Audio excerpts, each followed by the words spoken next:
नमस्कार। SPT news में आपका स्वागत है। पेश है 19 जनवरी सोमवार दोपहर 1:15 राजस्थान की बड़ी खबरें।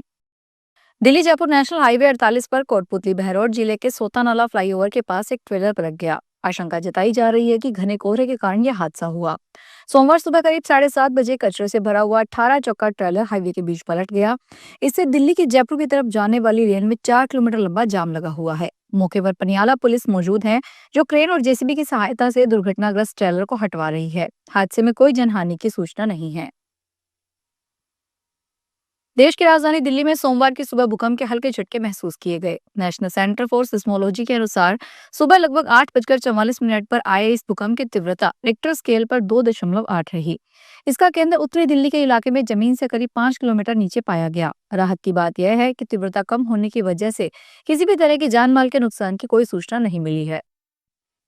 राजस्थान इन दिनों भीषण शीतलहर की चपेट में आ गया है। उत्तर भारत की पहाड़ियों से टकराकर आ रही बर्फीली हवाओं ने मरुधरा के मैदानी और रेतीले इलाकों के तापमान को 0 डिग्री तक पहुंचा दिया है। वहीं प्रदेश के कई हिस्सों में पारा जमाव बिंदु के बेहद करीब पहुंच गया है। इसमें आम जनजीवन पूरी तरह प्रभावित हो गया है। मौसम विभाग के 18 जनवरी की रिपोर्ट के अनुसार प्रदेश का एकमात्र हिल स्टेशन माउंट आबू आज सबसे ठंडा स्थान रहा। यहाँ न्यूनतम तापमान गिरकर 0.6 पर पहुंच गया। रेल और सड़क यातायात पर इसका गहरा असर पड़ा है। बसें और ट्रेनें घंटों की देरी से चल रही है। राजधानी जयपुर अपनी ऐतिहासिक इमारतों के साथ साथ वर्षों पुरानी विंटेज चीजों के लिए भी प्रसिद्ध है, जिन्हें लोगों ने आज भी संभाल कर रखा है।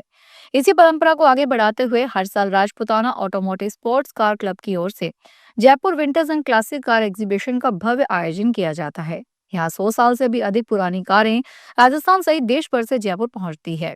इसी कड़ी में 24 और 25 जनवरी को जयपुर के जल महल पैलेस में जयपुर विंटेज और क्लासिक कार एग्जीबिशन का 27वां संस्करण आयोजित होगा। इस एग्जीबिशन में दिल्ली, गुरुग्राम, चंडीगढ़ और मुंबई सहित देश भर की नामचीन हस्तियों और राज परिवारों की लग्जरी विंटेज कारें जय महल पैलेस में अपनी चमक बिखेरेंगी। कोटा रेलवे स्टेशन पर उस समय अफरा तफरी मच गई जब अजमेर से जबलपुर की तरफ जा रही दयोदया एक्सप्रेस ट्रेन में यात्रियों ने सांप होने की सूचना दी। सांप देखे जाने की खबर फैलते ही एसी कोच के यात्रियों में दहशत फैल गई और लोग घबराकर इधर उधर भागने लगे। सूचना मिलने के बाद स्नैक कैचर गोविंद शर्मा तुरंत कोटा रेलवे स्टेशन पहुंचे। आरपीएफ जवानों की मौजूदगी में ट्रेन के प्लेटफॉर्म नंबर 4 पर पहुंचते ही एसी कोच A1 और A2 की बारीकी से जांच की गई। यात्रियों ने दावा किया था कि इन्हीं दोनों कोचों में सांप को देखा गया है। राजस्थान कर्मचारी चयन बोर्ड की ओर से ग्रेड 3 टीचर लेवल 2 का एग्जाम आज तीसरे दिन भी सोमवार को भी हो रहा है। पहली पारी में चेकिंग कर सुबह 8 से 9 बजे तक सेंटर पर एंट्री दी गई। इस दौरान शूज व मोजे खुलवाकर चेक किया गया, स्टॉल आदि उतरवाए गए। सेंटर पर कैंडिडेट्स को जानकारी देने के लिए माइक भी लगाए और अनाउंस भी किया। इस दौरान सुरक्षा के पुख्ता बंदोबस्त रहे। कर्मचारी चयन बोर्ड जयपुर की ओर से अधिकृत फर्म ने सीसीटीवी कैमरे लगाए हैं। फर्म ही हैंड हेल्ड मेंडल डिटेक्टर की तलाशी और बायोमेट्रिक व्यवस्था संभाली। निगरानी के लिए सतर्कता दल गठित किए गए, जिनमें प्रत्येक दल में एक आरएएस अधिकारी, एक आरपीएस अधिकारी और एक शिक्षा विभाग का अधिकारी शामिल है। जयपुर के जेके लोन हॉस्पिटल में आज सुबह कॉन्ट्रैक्ट पर लगी महिला कर्मचारियों ने विरोध प्रदर्शन किया। एक महिला कर्मचारी से मेल नर्सिंग कर्मचारी के जरिए छेड़छाड़ के मामले में ये प्रदर्शन किया गया। इसके बाद इसकी शिकायत एसएमएस थाना पुलिस और जेके लोन हॉस्पिटल प्रशासन को दी गई। प्रदर्शन करने वाली महिला कर्मचारियों ने बताया, देर रात वार्ड में कार्यरत महिला कर्मचारी जो वार्ड हेल्पर के रूप में काम कर रही थी, उसके साथ नर्सिंग कर्मचारी विजय मीना ने उसका हाथ पकड़ लिया और छेड़छाड़ शुरू कर दी।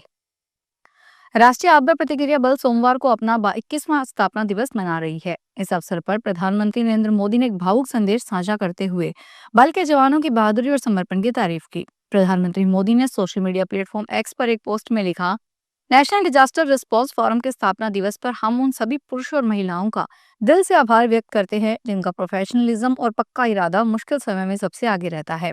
जब भी कोई आपदा आती है, एनडीआरएफ के जवान हमेशा सबसे आगे रहते हैं और सबसे मुश्किल हालात में भी जान बचाने, राहत देने और उम्मीद जगाने के लिए बिना थके काम करते हैं। राजस्थान विधानसभा का बजट सत्र 28 जनवरी से शुरू होने जा रहा है। इससे पहले सदन के सुचारू संचालन और कार्यवाही को लेकर 27 जनवरी को सर्वदलीय बैठक आयोजित की जाएगी। विधानसभा अध्यक्ष वासुदेव देवनानी ने बताया कि बैठक दोपहर 3 बजे उनके चैम्बर में होगी, जिसमें विधानसभा में प्रतिनिधित्व करने वाले सभी राजनीतिक दलों के नेताओं को आमंत्रित किया गया है। देवनानी ने कहा कि बैठक का उद्देश्य बजट सत्र को बेहतर और सार्थक तरीके से चलाना है। उन्होंने सभी दलों से सुझाव देने का आग्रह किया ताकि जनहित के मुद्दों पर सकारात्मक चर्चा हो सके। लखनऊ अयोध्या नेशनल हाईवे पर शहर कोतवाली क्षेत्र में रविवार रात करीब 3 बजे गोरखपुर से दिल्ली जा रही रोडवेज बस अंडरपास के पास करीब 15 फीट नीचे जा गिरी और पलट गई। चीख पुकार सुनने के बाद के बीच में हाईवे से गुजर रहे अन्य वाहनों ने पुलिस को सूचना दी। कड़ाके की ठंड और कोहरे के बीच भारी पुलिस बल ने राहत और बचाव कार्य शुरू किया। बस में करीब 55 यात्री सवार थे। हादसे में 20 यात्रियों के घायल होने की सूचना है। राजस्थान में सरकारी स्कूलों में लंबे समय से चली आ रही सफाई की समस्या अब स्थायी समाधान होने जा रहा है। अब पंचायत राज विभाग सीधे तौर पर सरकारी स्कूलों के परिसर और शौचालयों की सफाई करवाएगा। स्वच्छ भारत मिशन के निदेशक सलोनी खेमका ने इस संबंध में आदेश जारी कर नियमित सफाई सुनिश्चित करने के निर्देश दिए हैं।